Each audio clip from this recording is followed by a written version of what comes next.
Welcome back to the Coding Problem series. Today, we are tackling a classic interview question called Set Matrix Zeros. This is a medium difficulty problem that frequently appears in technical interviews at top tech companies. Let's dive in. Here is the problem statement. You are given an m by n integer matrix. If any element in the matrix is 0, you must set its entire row and its entire column to 0. The critical constraint here is that you must do this in place, meaning you should minimize the additional memory usage. Let's look at an example to understand this better. In the input matrix on the left, we have a 0 in the center. Because of this single 0, the entire middle row and the entire middle column must be changed to zeros in the output. Notice how the other cells remain unchanged. A common first thought is to create a copy of the matrix. We can iterate through the original matrix, and whenever we find a 0, we update the corresponding row and column in the copy.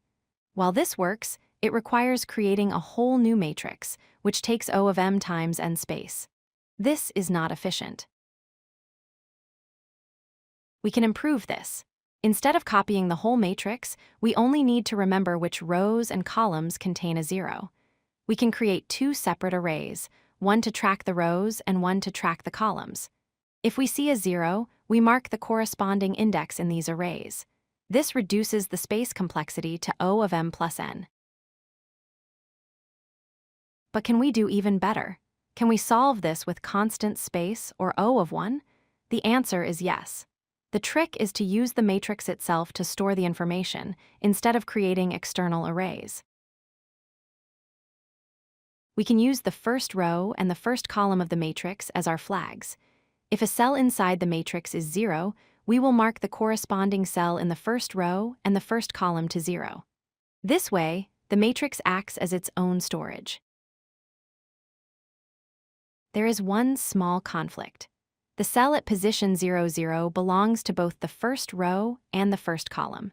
To avoid confusion, we will use matrix 0, 0 to track the row status, and we will use a separate variable called column 0 to track the status of the first column. Here is the code for the first pass. We iterate through the matrix. If we find a 0, we mark the first row and first column. If the 0 is in the first column specifically, we set our special column 0 variable to 0. Now for the second pass. We iterate backwards from the bottom right. We check our flags in the first row and column. If either flag is 0, we set the current cell to 0. Finally, we handle the first column using our special variable. Let's analyze the efficiency. The time complexity is O of m times n because we iterate through the matrix twice.